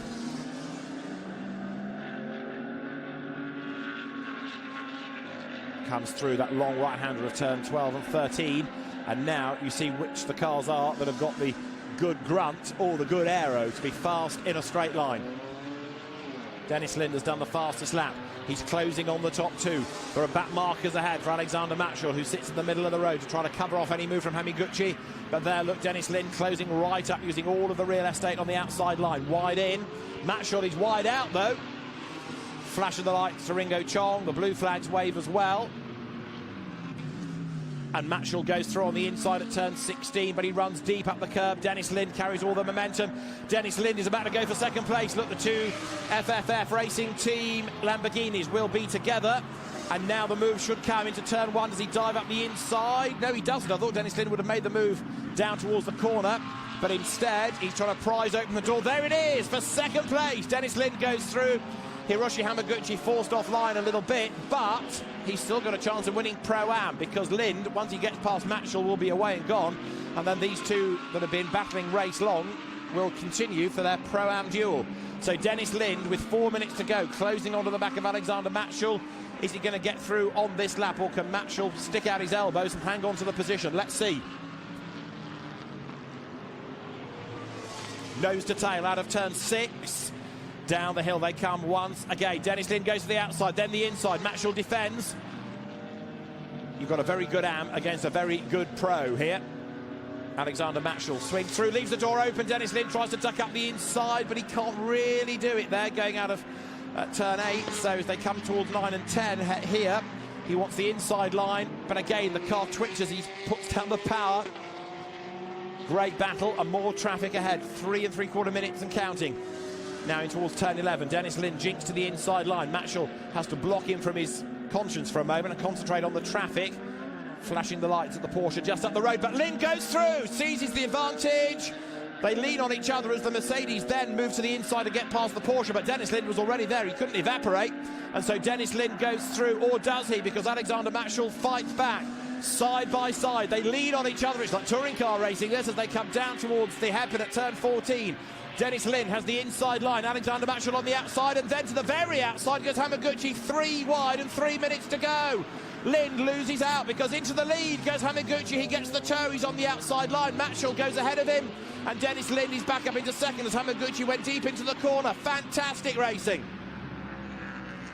Dennis Lind dives for the inside at turn 16, can't do it there, but he's back up into second place. 2 more laps to run on the clock as they come through now. Alexander Matchell amazingly has got the lead back, and through they come with Dennis Lind second on the inside line, and Hamaguchi on the outside. Can't find a way past him. Dennis Lind 4/10 of a second back, but he did briefly lead. And now 3 for the advantage come out of turn 2. Dennis Lind doing everything he possibly can to get past Alexander Matchell, who goes a little bit deep out of turn 3. Does that give the chance now at 4 for Dennis Lind? Yes, it does. He's closer. Makes the run up the hill here. Over the brow, in towards turn 6. Can he go all the way around the outside?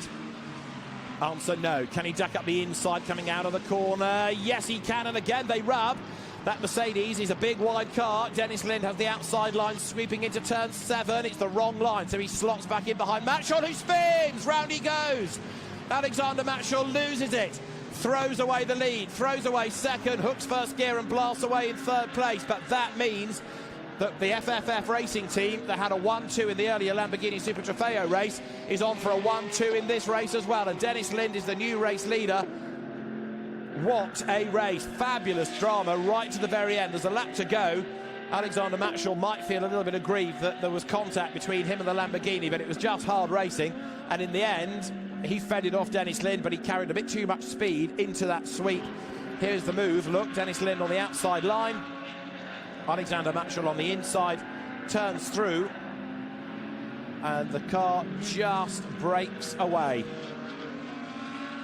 Whether a tyre is starting to deflate because of earlier contact, we may not know until the race ends, but what we do know is that the Lamborghinis are first and second. They will start the last lap of this time for round 10 of Blancpain GT Series Asia. A brilliant race. Fabulous to see the way that different cars rise and fall with different pace of driver in them. And so coming up towards the completion now of lap 27, it's Dennis Lind who leads the way. Through he turns, over the timing line. And Dennis Lind goes on to the last lap of the race, ahead of Hiroshi Hamaguchi. 1 second splits the two of them. GT4 honours look as though they're going to go the way of BMW once again, with Kinoshita and Yukusho heading the way. And what about 999 Patrick Niederhauser? He's 5th, so losing points in the championship against Dennis Lind and Martin Kodrich. Dennis Lind thinking about the championship, of course, but also mindful that, yes, you want this race win, but you also want to be as far ahead of the opposition in the championship as you can be. So the race win is nice, but the championship situation is vital.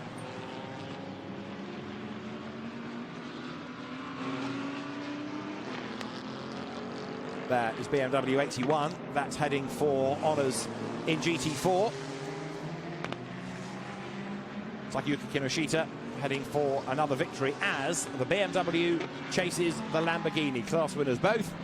Number 19, Dennis Lind, is on target here for a second win of the year. And this, with him and Martin Kodrich, is great news for the championship, outscoring their championship rivals, moving into the lead of the title race with 2 races still to go. Dennis Lind, Martin Kodrich, the winning drivers. They lead the way. They were 7th yesterday, but are on target for a victory now. There is a somewhat miffed, I would have thought, Alexander Matschel coming through for 3rd place. Bits of the lead battle from earlier, litter of the circuit, bits of car, bits of debris around the lap, but for the FFF racing team, it's going to be a win. There is Alexander Matschel in the background. Raffaele Marciello gave him the best possible chance, but in the end, it was just not to be. Down they come into the hairpin, and could there even be a change for 3rd? Frankie Cheng, look, has managed to bring down a margin of 2.4 seconds to next to nothing at all. It's going to be win number 2, though, for Sean Fusang-Yong's team. Up to the timing line. Dennis Lind wins for Martin Kodrich. He comes across the line, a 2nd win of the year for the Great Dane. Dennis Lind and Martin Kodrich win from Hiroshi Hamaguchi and Marco Mappelli, their best finish of the season. 3rd will go to Alexander Matschel and Raffaele Marciello. And then for 4th place, Frankie Cheng and Martin Rump at the end of a very dramatic 10th round of Blancpain GT Series Asia. 5th is Patrick Niederhauser, along with Nico Bastiat, crossing the line and therefore scoring decent points, if admittedly losing the lead in the championship. And we'll count them home for 6th. Eduardo Liberati in the Nissan that he shares with Florian Strauss. In 7th place, John O'Lester, along with Nick Foster. And 8th place will go the way of Shea Davis and Sandy Stuvik. 9th, Yuki Taniguchi and Alexandra Imperatori, and 10th, Maurice Chen and Tim Slade. But a great drive, no question about it, by Dennis Lind. He takes the race win from Hiroshi Hamaguchi, and then Alexander Matschel taking 3rd position. Dennis Lind, the man of the moment. In Pro-Am, the win there, first one of the season, going to Mappelli and Hamaguchi. 2nd, Marciello and Matschel, and the 3rd of the Pro-Ams was the 18 Nissan of Taniguchi and Imperatori. In GT3 Am, a win for number 59 Audi, the car of Jinju Zun and Burit Biron-Bakhti. 2nd, but winning the championship, 45 of Naota Takeda and Takuya Shirosaka.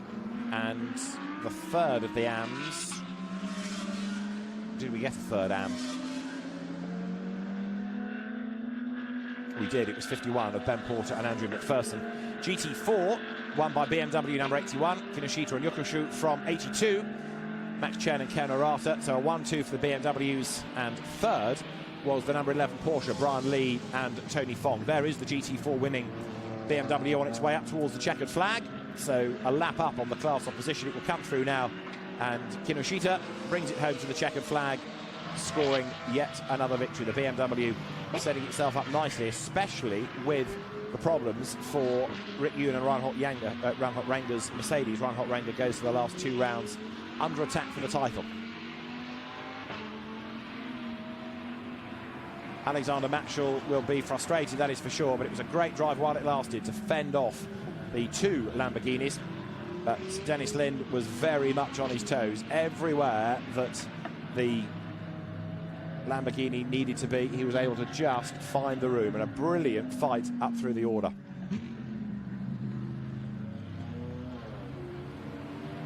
So there is the winning Lamborghini number 19. Dennis Lind going offline to get the pickup on the tyres to help with the weight and the ride height. The cars, when they get to pit lane, go to the Parc Ferme area. Hopefully we'll be able to hear from the winning drivers.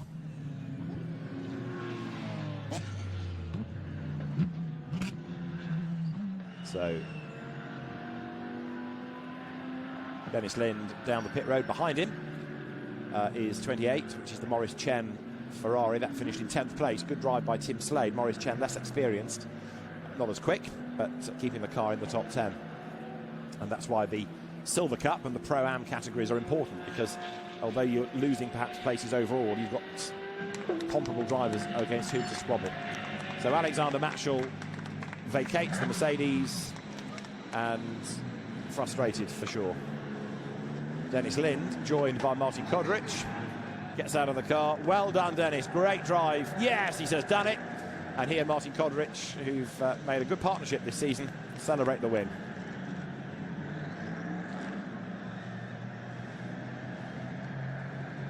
Photos taken, and Dennis Lind, in a few moments, will take off his crash helmet. Danish driver. Very, very quick. Barely makes mistakes, must be said. But for some reason has not yet been noticed internationally. He's another of those drivers that's a bit under the radar, but Dennis Lind is a mighty fine driver, no question about it. You don't win races like that or win Lamborghini titles and the World Trofeo title without a lot of ability. And a rueful Alexander Matschel goes across and grins and congratulates Dennis Lind. But it'd be great to see more of Dennis racing in Europe as well as in the Asian Championship. Because he is a very, very good driver indeed. And if you don't believe me, then just have another look at that last half an hour of that race. So there's lots of celebrating going on for this 1-2 finish for the FFF racing team. And that's a squad that's taken giant strides forward in the last 12 months. It really is, both in terms of its results in Super Trofeo and as a GT team. And with a bit of restructuring and reorganisation, it is a real formidable team in Lamborghini terms in GT racing. Martin Kodrich, Dennis Lind, the winners. They're with Claire. With me now, Dennis and Martin. They are the winners. Congratulations, guys. Fantastic win. Martin, let's talk about the drive. That three-way battle between them, insane. Yeah, I mean, it was really intense until the last minute. We were all, you know, all cramped up there. But yeah, again, really good drive by my teammate Dennis. We got the win. I mean, this weekend we've been, I think, the fastest car on the grid.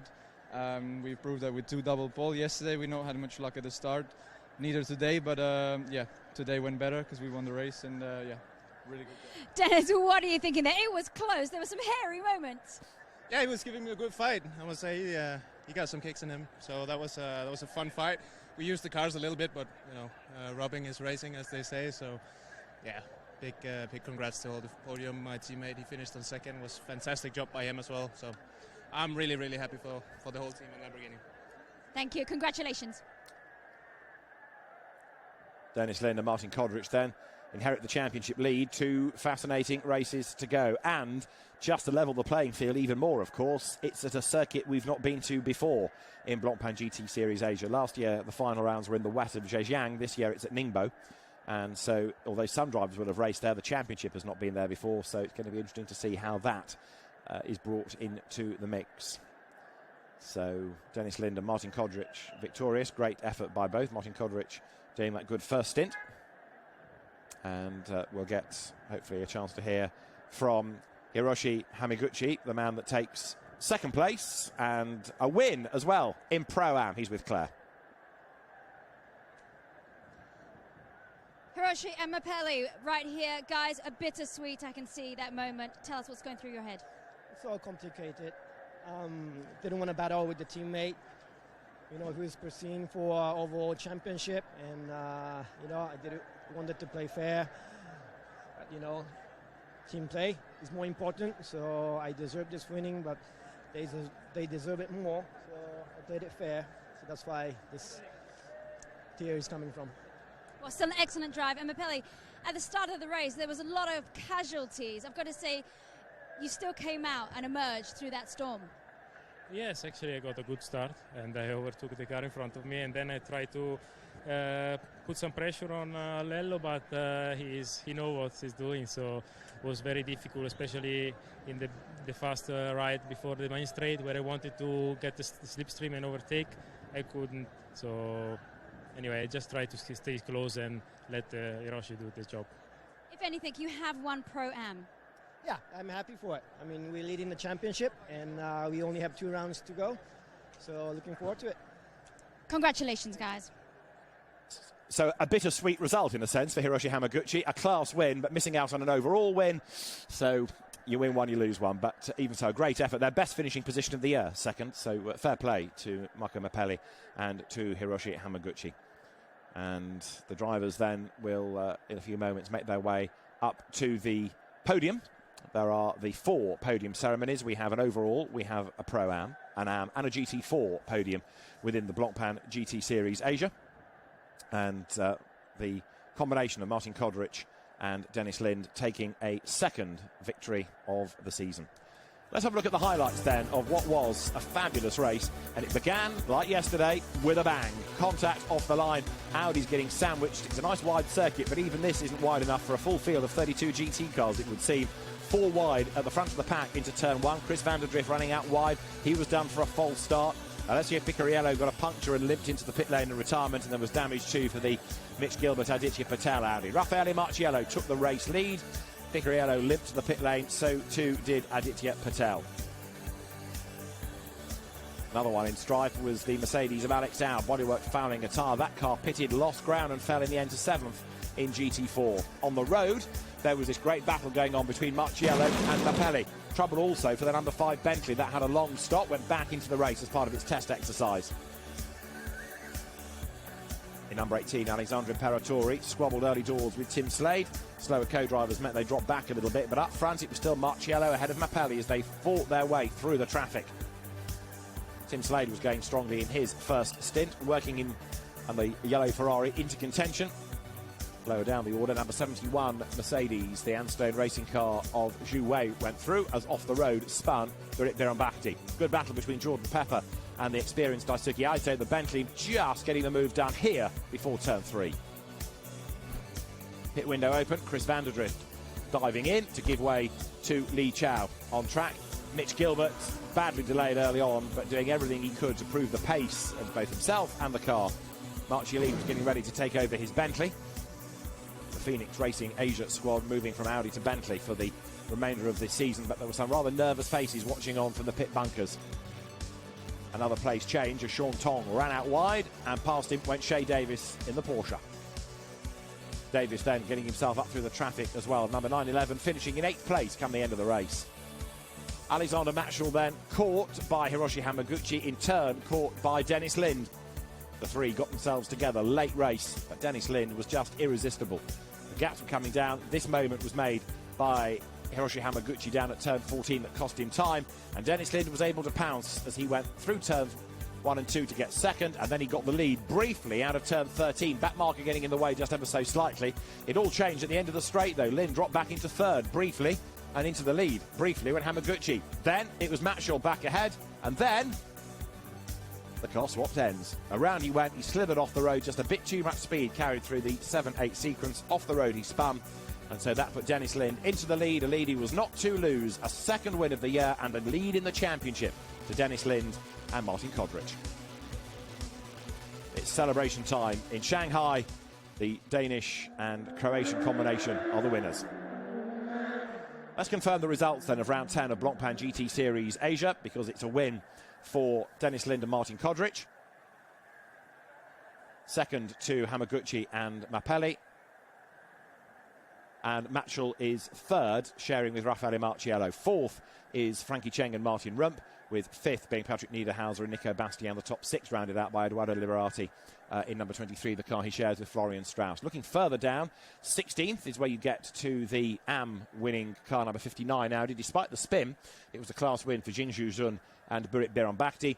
In GT4, honours there for 81 BMW. Takayuki Kinoshita and Sonako Yukusho, the victors, ahead of the sister car of Ken Arata and Morris Chen. 3rd, the Porsche of Brian Lee and Tony Fong. So, we are ready for the podiums. Let's cross to Claire and to the celebrations.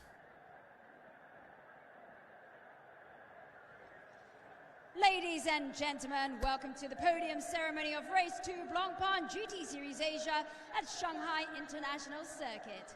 We will start this ceremony with the overall winners. We welcome with applause.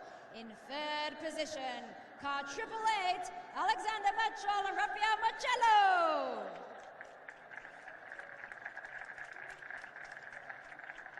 In 2nd position, car 63, Hiroshi Hamaguchi and Marco Mappelli.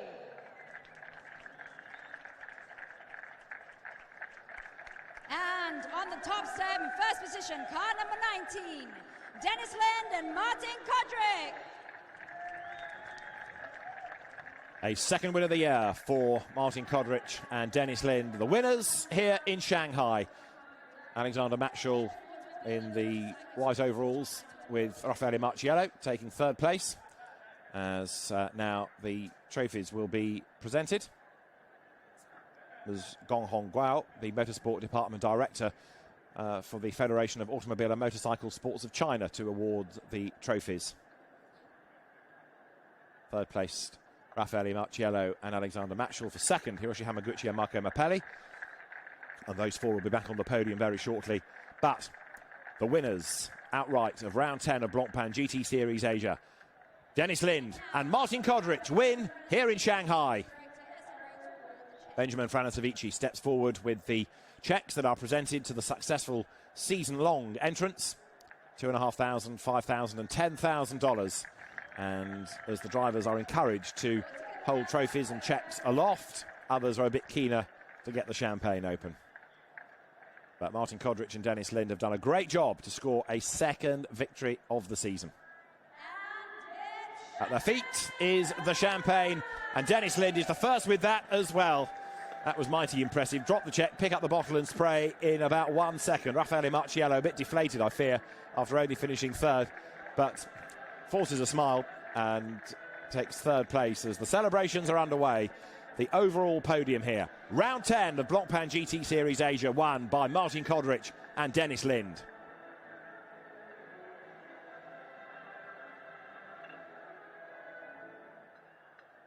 The fans in the grandstands get ready for more celebrating, so do all of the teams in the pit lane, because next we will turn our attention towards Pro-Am, where we know the top two already because they've already been on the overall podium, and they'll be joined by Alexandre Imperatori and Yukinori Taniguchi.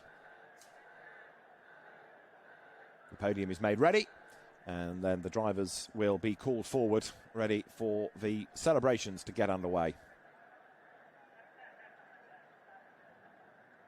A good win, first Pro-Am win of the season for Marco Mappelli and Hiroshi Hamaguchi. Good to see how competitive they have become over the course of the season.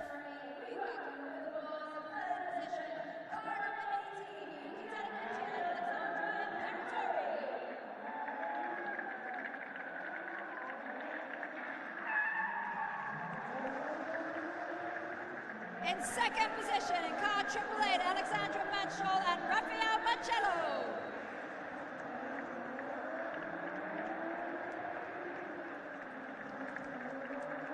And in first position, car 63, Hiroshi Hamaguchi and Marco Mappelli. It is a maiden win in Pro-Am for Hiroshi Hamaguchi, and complimenti Marco Mappelli then, who joins him on the podium at the end of a very, very impressive drive. Congratulations to both of them. Benjamin Franasovici hands over the Blancpain clock to the lower graded driver within the winning crew, and that is to Hiroshi Hamaguchi. That's the first one for the wall at home. There should be some trophies as well to be handed over, but there are photographs to be taken on behalf of Blancpain. First of all, Blancpain, a very energetic sponsor with SRO of GT Racing. There, the trophies are handed to Alexandre Imperatori and Yuki Taniguchi, then to the second place drivers of Alexander Matschel and Raffaele Marchiello. The winners of Pro-Am here in Shanghai, Hiroshi Hamaguchi and Marco Mappelli. Everybody now gets together for the group photograph, and then the drivers can enjoy themselves with the champagne.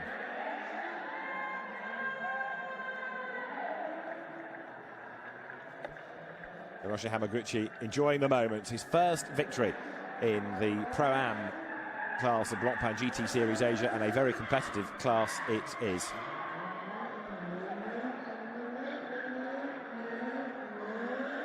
So as the fans watch the podium, they're also being treated to a drift display on the grid at the moment. But for the Blancpain GT Series Asia teams, chance to reflect on another excellent race, and indeed look forward to Ningbo, where we will go for the final two races on the weekend of the 13th and 14th of October.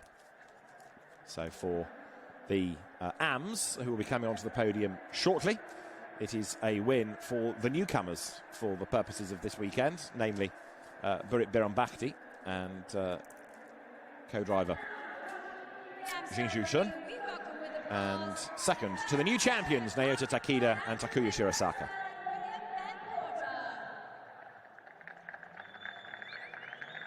In second position, car 45, Naoto Takeda and Takuya Shirasaka.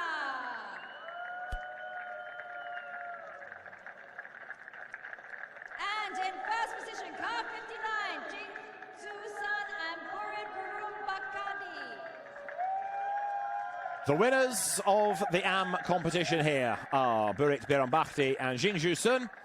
The Singer Plan B by Absolute Racing Audi, victorious for the first time in the AM competition. It has been a great battle in the AMs. We've got new champions in Naota Takeda and Takuya Shirasaka, but the other championships will be resolved in the last two races when we go to Ningbo, 13th and 14th of October, for more great racing in Blancpain GT Series Asia. For now, though, from Shanghai, from Claire Jedrick and David Addison, thanks for your company.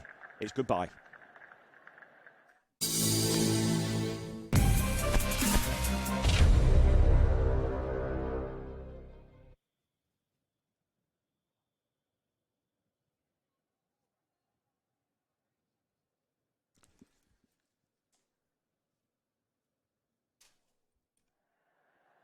The podium for the AM winners continues here at the Shanghai International Circuit, and those AM winners are Burit Biranbakti, whose brother Piti Biranbakti has been busy in the Sprint Series in Europe, and his co-driver here, Jinju Sun, with the new champions taking second in the race, the KCMG run Audi of Naota Takeda and Takuya Shirasaka. They will celebrate, but Andrew McPherson is first with the Fizz, and he and Ben Porter in the Lamborghini have enjoyed their racing, I think, in the championship this year, and enjoy being on the podium, understandably.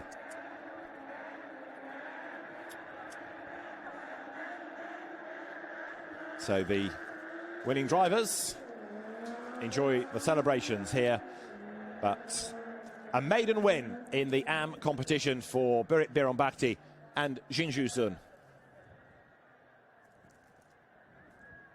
And so now, as the AM drivers make their way from the podium, we will turn our attention to the winners in GT4. And just as we've been talking about how competitive it's been in GT3, GT4 is exactly the same going into the final weekend, because that now is going to be a very competitive fight indeed. Reinhold Ranger not scoring, not finishing in that race means that he has given away a big chunk of points to the BMW crew in opposition.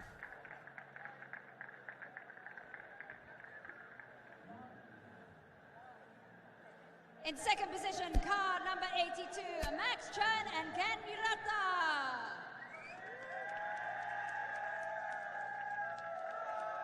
And in first position, car 81, Takayuki Kinoshita and Sonako Jukuchao.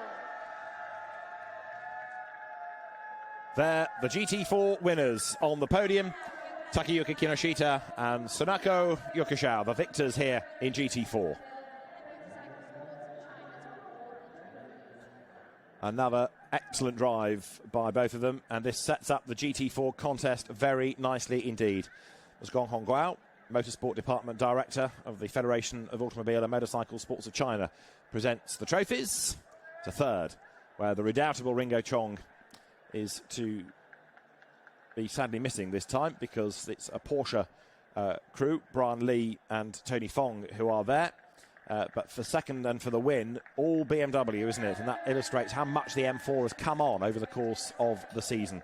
So many of the regulars not scoring at all or not scoring well, and that's going to jumble things up with two races to go.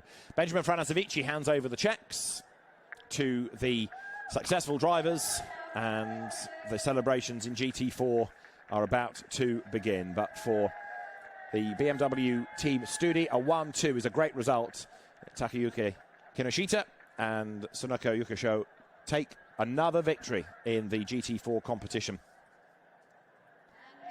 And so now, as the group photographs are taken, it is time for the champagne to be sprayed liberally, and 4 very happy BMW drivers. The other end of the spectrum, there's a rather unhappy Mercedes driver, because for Reinhold Renger, he knows points have just slipped away in the championship, and he'll need to fight back if he can when we get to Ningbo in 3 weeks' time.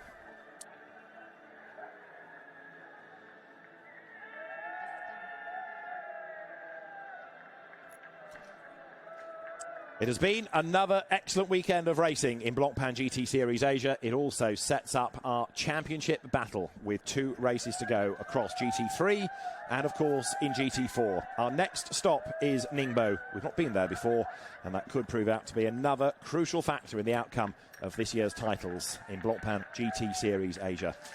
For now, from David Addison and Claire Jedrick, it's bye-bye from Shanghai.